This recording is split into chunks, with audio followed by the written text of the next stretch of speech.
Sector 1 fire desk. Sector 1, go ahead. I'm on scene at 108 South 17th. We've got light smoke showing from a single-story commercial building. Working fire, make it a regular alarm. Engine 1 upon arrival. Let's see if we can get in. Let's see if there's an FDC in the back before we do anything here.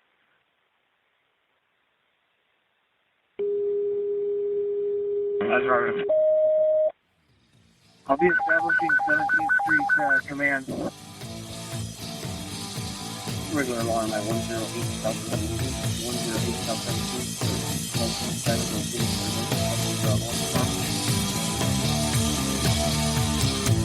I don't know what I've been living on, but it's not enough to fill me up. I need more than just words to say. I need everything this life can give me. Hey, yeah. 'Cause sometimes it's not enough. Ow! Come on, baby. Well, hey, ladies and gentlemen, welcome back to Justifiably Proud Productions. I'm your humble host, Jim Farrell, and today is September 11th, 2022. I'm glad to be with everybody today, and I've got Dolly with us today. Dolly, you want to say hi? Can you say hello? There you go. Good girl. And I'm also joined by a good friend of mine, Mr. Stephen Burns, who is the owner and operator of the Bombadil race team, car number 120. Stephen, welcome to the show, and thank you for being here today. Well, thank you for having me, Jim. It's a pleasure to be here. So Justifiably Proud Productions has recently, I wouldn't say partnership, but we're a supporter now of the Bombadil race team. And Stephen had a recent event that displayed our logo as well as a QR code on his car, and we're really excited to be a part of this endeavor for him. But Stephen, before we begin, with today being September 11th, you know, I in our world we tend to run with each other, and in the fire service and EMS and all that, the PD, and a lot of times we don't get the perspective of the people that aren't in our world and in our industry. And I was just wondering if you could share with us a little bit about what you remember about Tuesday, September 11th, 2001.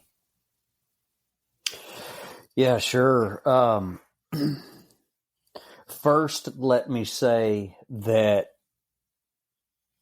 I always had a certain amount of respect for firefighters, but it wasn't until September 11th, 2001, where I realized just how dangerous that job is and how brave the people in that profession are. I mean, it's amazing to see those firefighters in New York go into those buildings, and then to see those buildings come down was it was heart-wrenching. And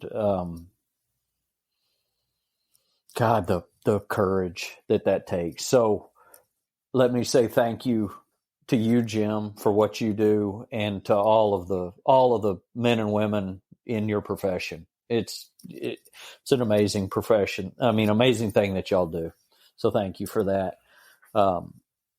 On that day, I just remember I was working in my office, or going to work in my office that day, and I was living in Alice, Texas at the time, and when I got to the office, the young lady that was our receptionist was listening to the radio, and she said, "Oh my God, like some airplane has hit one of the World Trade Center buildings," and we didn't even know yet that it was a big airplane. We thought maybe it was just a small aircraft that had hit it, and then right about then the other one hit the other tower, and we knew that something serious was happening. I went home and started watching it on TV, watching the coverage on TV, and my kids were 2 and 4 at the time. I remember, there was a great sense of patriotism there was a big sense of patriotism and anger and fear and all those emotions, that the United States was being attacked on its home soil. I also remember I had an American flag in the house, and I remember finding a piece of 2-inch PVC and some eye bolts and putting the eye bolts in the PVC and then like zip and hanging the flag and zip tying it to a big mesquite tree in my yard. And, and that's what I remember. I just remember just the sadness of all those people whose lives were affected so dramatically by it. So you mentioned the patriotism, and I went to a small ceremony today at our fire department, and I liked what my boss, the assistant fire chief, was the MC of the event, and what I liked what he said was, he said, this is going to be a very short presentation, but nonetheless it's going to be meaningful, and we've always vowed, of course, to never forget, but both the police chief and the fire chief of our community talked about how we always run in, we always go, and on that day, I remember all of us, we wanted to do something. And, I think a day later, we were already out on the street corners collecting money. We didn't know who we were going to send money to, but we just knew we had to do something, and money needed to be collected, but when talking about the patriotism, I remember Diane and I had just bought our house. I guess we closed on our house a couple weeks after the event. And we hadn't moved in yet. We needed to throw a good coat of paint on the interior and stuff like that.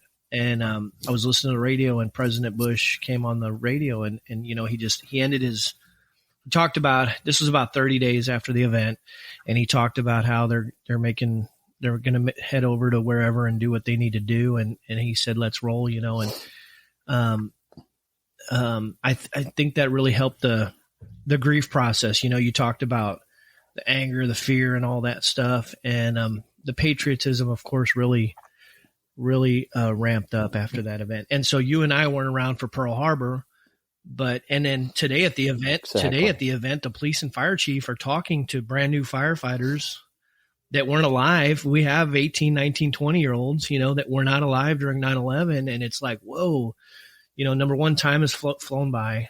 And number two, we already have a generation that doesn't know what it felt like that day, and it's kind of similar to what, right. Pearl Harbor happened several years before we were born, and we didn't, we heard a lot about it, but we didn't know what the nation felt, and I'm glad you shared a little bit about, how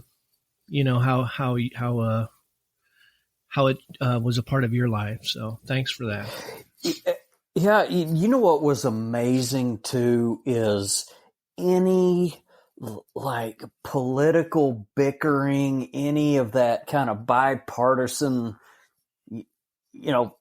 fight and struggle, all of that was out the window when those planes hit the World Trade Center, and let's not forget about the one that hit the Pentagon or the one that crashed in Pennsylvania. When those planes went down, we were all Americans, and man, we were all tight. We were all like together with I don't know. I mean, I'm sure in my lifetime, that is the only time that Americans seem to all be on the same page, whether we were grieving or angry or whatever. It was, I mean,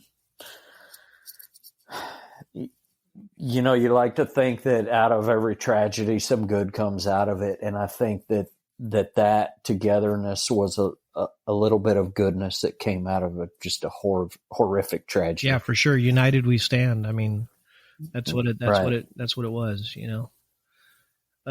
Seems to have worn off though. Yeah. Just unfortunately to some extent. Yeah. So then of course, then the real stuff started settling in, and we had friends and family and other fellow employees that were being shipped off to war, And so right. It was, there was this whole period of time where, our world changed, and that was discussed today. So there was an article, or actually, there was on Fox News this morning. There was an interview of a pilot. I think she's retired, and her and whoever she was flying with, they were told to launch. They had no munitions on their plane. They were told to go hit that plane, in over Pennsylvania or whatever, and take it like kamikaze style. You need to go take it out. And she talked about their willingness to do that, and I think that was there was a lot of willingness back then, whether we were out, whether the people were out collecting money, whether people were putting up flags, like you said, united, whether people were joining the military. I mean, we know a lot of people that joined simply because of the events of September 11th. And I just found that interesting. I had never heard that story before, but people were really willing to step in all aspects. I mean, there was construction workers down at the sites, picking up debris and all that kind of stuff too. But anyway, thanks for taking a moment with me to reflect a little bit about those events on September 11th, 2001. Sure. So let's talk about Bombadil racing. Tell me how you got into racing, and tell me what it's like to go fast and shake and bake and all that other stuff. Shake and bake. Yeah. Okay. Well, it seems pretty silly after the seriousness of the 9/11 conversation, but one thing that is the tie-in is Porsche makes a 911, and I drive Porsches. Oh, okay. So it's a stretch, I know, but I don't drive a 911. But in about 2013, after talking with my wife, I wanted to buy a sports car, and she agreed that I could buy it. And I ended up buying a 2014 Porsche Cayman, and subsequently became a member of the Porsche Club of America, which is the largest single brand car club in the United States. Believe it or not, it's bigger than the Mustang Club and whatever other car clubs there are for single manufacturers. And so through that club, I met some local guys that were driving their cars, doing things called autocross or HPDE, which is high performance driving events. And they're not competitions, but you have an opportunity on a closed course to drive your sports car kind of the way it was designed to be driven, at speed. And so in my street car, I did that for a number of years. I guess close to 7 years I did it.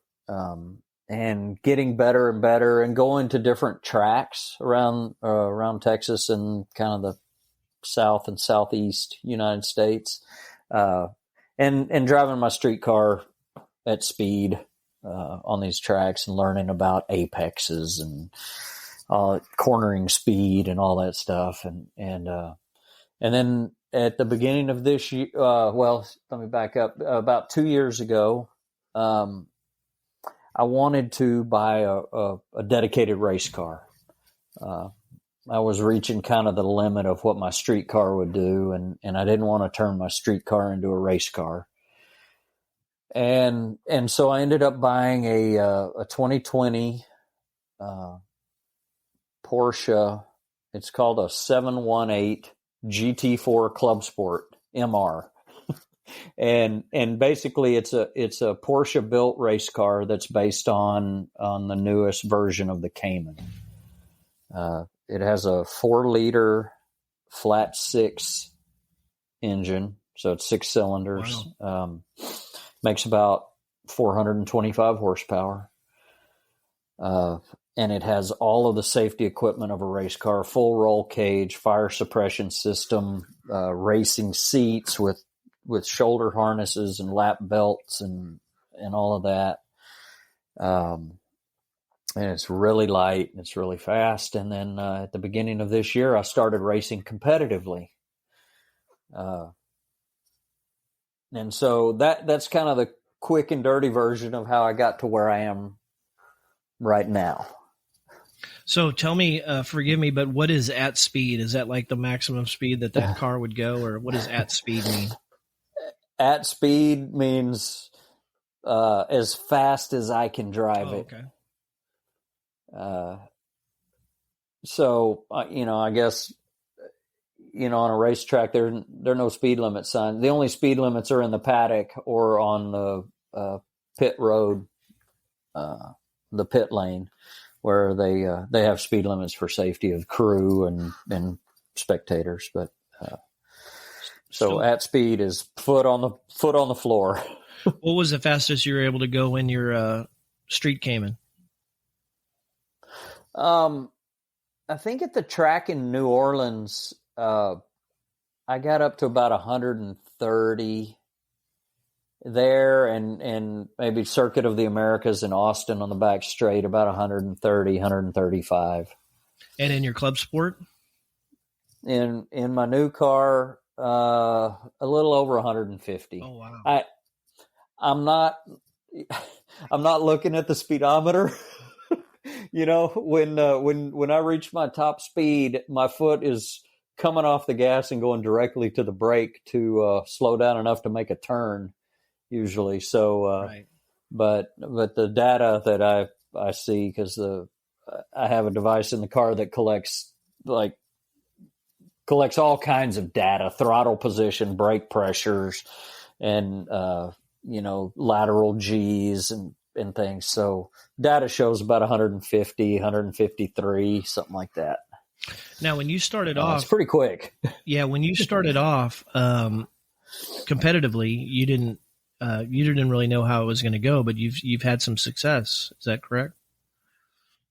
Yeah, I've been the first race weekend was fun. The whole goal was there were 4 about 20-minute races, and the whole goal was to get through them incident free. No rubbins racing. Stay on the track, don't hit anybody. Try to finish the race. And so I did complete that weekend, those 4 races incident free, and that was a requirement to go from having a provisional competition license to having a full competition license. And so I graduated. That's fantastic. So the recent event in was it Angleton? That's right, Angleton, Texas. Tell me how that went. Tell me a little bit about that. I know you shared with me the app where I was able to see. I was actually in St. Louis visiting some family, but I was able to see your time trial, your lap times, and all that stuff on an app, which I thought was really interesting. But tell me a little bit about your success there at that event. Okay, so well, it was really cool because I had just had my car rewrapped. So instead of repainting, we can wrap it, and it looks really cool. And we put the Justifiably Proud Productions logo on the car with the QR code that links to the website and or to the podcast, and that was really cool. I love your podcast, and I love representing them at the track. So we were at a track in Angleton, Texas called MSR Houston, and it's I forget the length of the track, but the straightaways aren't very long. There's a lot of turns, and even at 425 horsepower, my car is not a particularly high horsepower car. We do multi-class racing. My class was the GTX class, and that's for kind of factory built race cars like mine. And then other classes that were on the track at the same time in the SCCA events were GT1, GT2, and then some other ones. So the weather, it was Labor Day weekend. The weather around Houston on Labor Day weekend was wet. So we got there, Friday was a practice day, and it was it was pretty dry Friday, so that was nice. We got to just practice, kind of set up the cars and stuff on a dry track.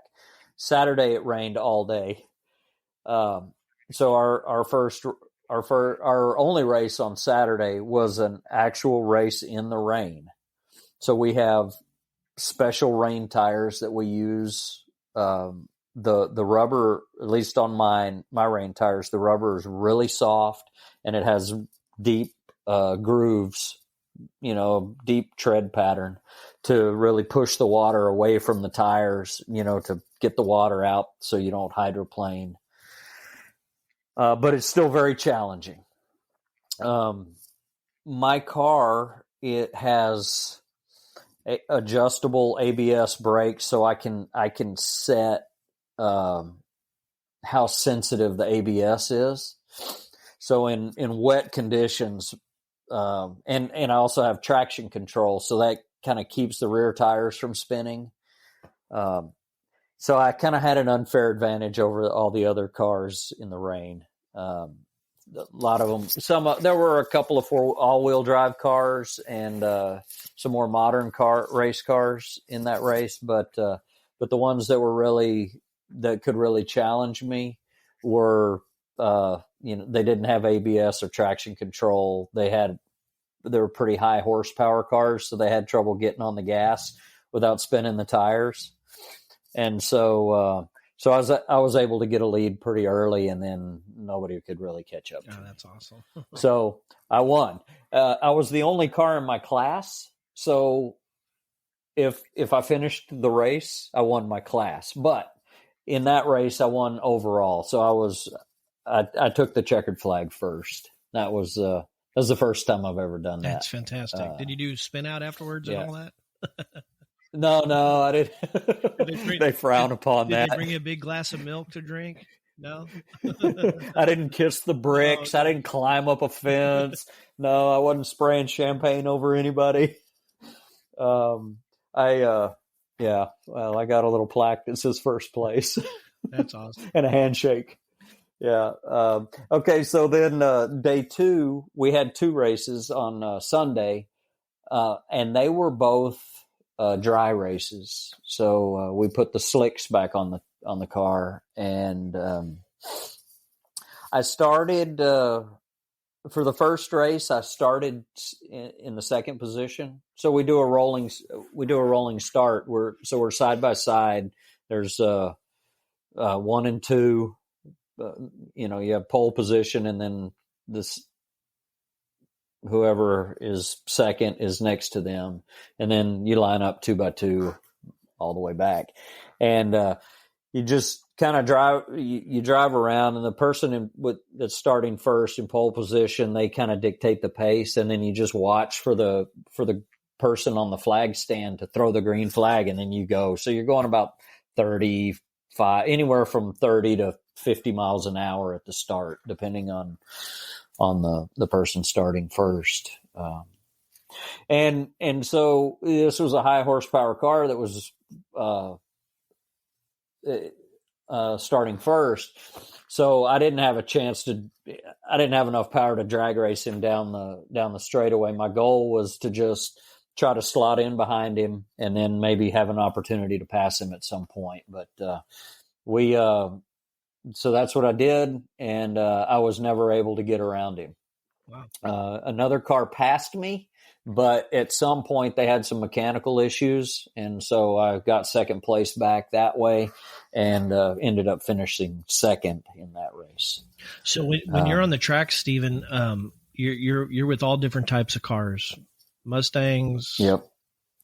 Camaro. Yeah. So the GT2 cars that were really my main competition in these races over the weekend, they look like stock cars. They have a tube frame chassis, and then they're just covered with a real thin aluminum skin, and they're all motor and tires, and then there was a Volkswagen Beetle that was racing in our run group that was really pretty quick.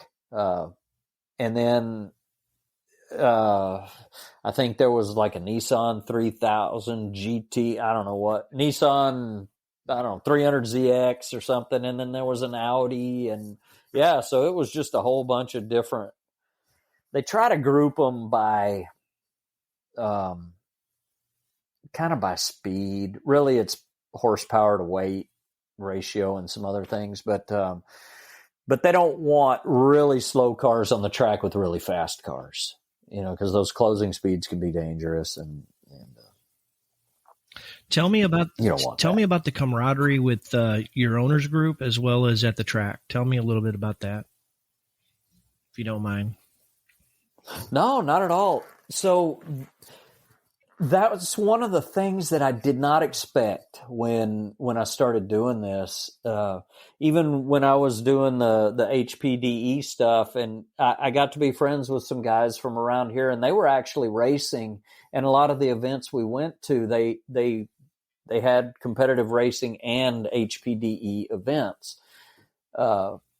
And so I started hanging out with these guys, and man, the camaraderie is just fantastic. I mean, we're all just like helping each other out. The main thing is we all love cars and we love driving them. And then, we like working on them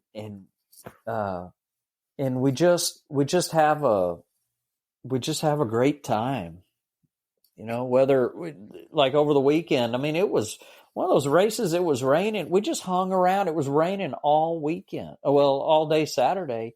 And if it was raining hard, we'd go hang out in somebody's trailer, or somebody had a garage. We'd go hang out there for a little while and try to stay dry, tease each other and talk about how bad we're going to whip the other one when it finally stops raining. So where's the next event scheduled for Bombadil Racing? Okay. The next event is going to be, I think it's the first weekend of November, and it will be in Austin at Circuit of the Americas. Yeah, it's the first weekend of November. It's called the race the series that I'll be participating in is called International GT, and the race is the Stuttgart Cup. Well, Stuttgart is the name of the town where Porsches are made. So this is a race for Porsches, and I will be in a race with cars just like mine. And then there are some, so mine's a GT4. There will also be some GT3s in that class. I mean, in that race, and GT3s are the 911 based race cars. And so that's two classes running in the same run group, kind of similar to what we do at other places. But this one is just for Porsche. So it'll be very challenging. It's most of these drivers are really good drivers. They've been doing it a long time. So, my expectations are kind of like my first race. I want to get through it without any incidences. Sure. Yeah. I don't want to mess up anybody's opportunity to win a championship, because this is the only one international GT race I'm doing this year, and some guys do all of the races, and there's 7 or 8 of them, I think. And so I don't want to interfere with them. My goal is just go out there and have fun, finish the race, challenge myself, get better at competitive racing. It's a lot different than just driving around trying to set a good lap time. Sure. There are a whole lot of things to think about when you're racing competitively that I had no idea about. And it's called racecraft. And so it's thinking about strategy, how to pass somebody, watching the guy in front of you and seeing where his car is good. Like maybe he's real good through a couple of the turns and maybe the car isn't handling so well in one of the other turns. So that may give you an opportunity to pass them in certain places on the track. And then you always got to watch out for the guy behind you. So not only is it being offensive, trying to get around the guy in front of you, but you have to be defensive, trying to keep the guy that's behind you. So, and all of this going as fast as you can. So tell me, at the end of the day, at the end of a race, do you sleep pretty good? Oh my goodness! Wore out, maybe mentally, physically. Like, tell me about that aspect of it. Yeah, there's a few things going on. One is the physical aspect of it. It's challenging to sit behind a wheel. I used to watch NASCAR, and I used to think, man, these guys, how hard can it be? But now those guys race 3 hours and they're going 200 plus miles an hour. I cannot imagine being able to do that.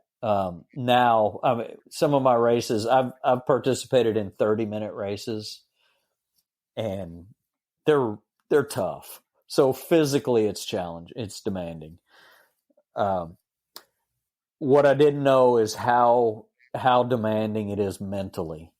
The amount of bandwidth that it takes to operate the car to go as fast as you can, and to be aware of as much stuff that's going on around you as possible.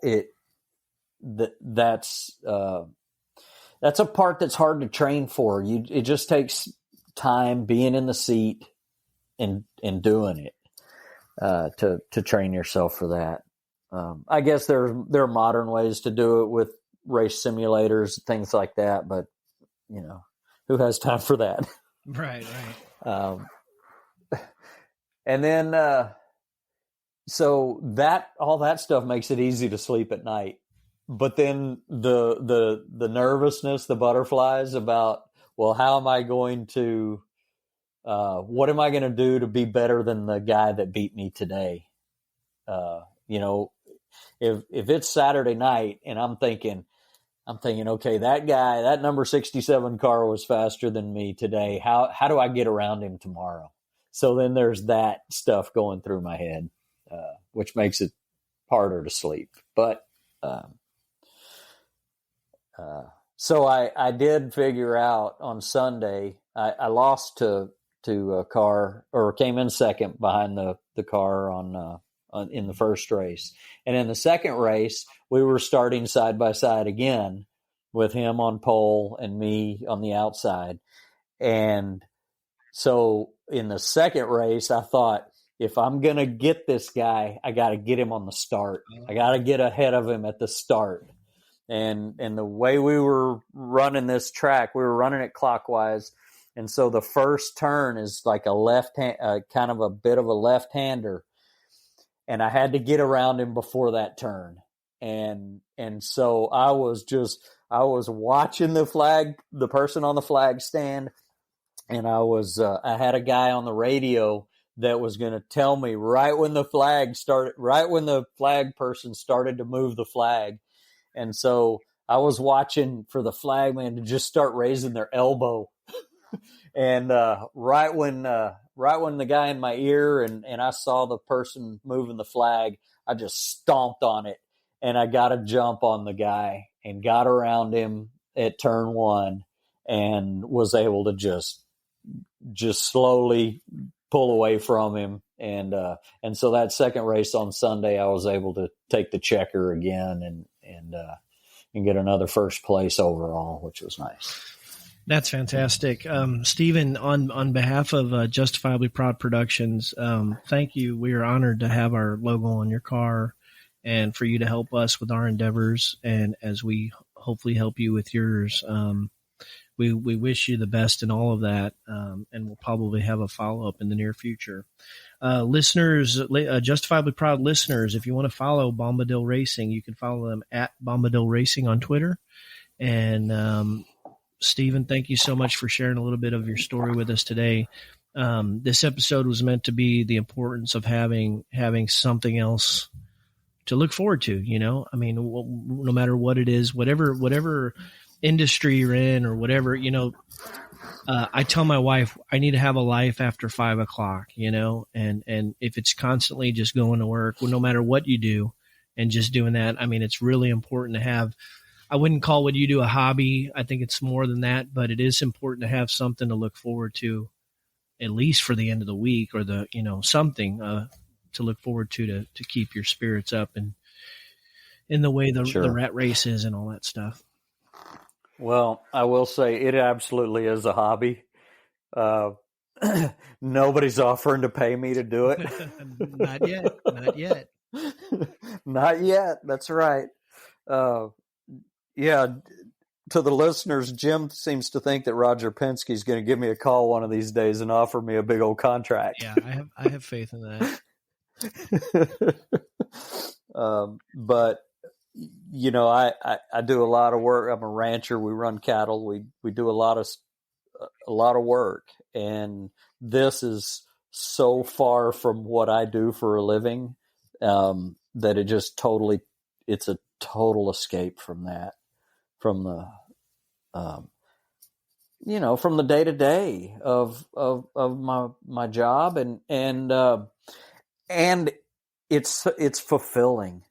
Even if I wasn't winning the races, it's so much fun to just go out there, see your friends, get to drive a cool race car and just have fun, and you could find that anywhere. If anybody finds something that they just really enjoy doing, whether it's stargazing or bird watching or driving a race car, it's so worth it. So that's awesome. Well, thank you so much, Stephen, again for being here today. And I'm pretty sure you're going to watch you got plans to watch the Cowboys tonight, or? I don't know. I don't know. The Texans were looking pretty good earlier today, so I'm excited that the NFL season started. But yeah, I hear you. Good luck and be safe out there on the track. I hope that fire protection system never has to go off in your car or any of that kind of stuff. Me too. We wish you the best in your endeavors, and we'll talk to you soon. All right. Thank you, Jim. Take care. Bye-bye. Bye. Ladies and gentlemen, this has been Justifiably Proud Productions. We'll see you next time, and hang tight for future interesting episodes. Have a great week, everybody. We'll talk to you soon. Bye-bye.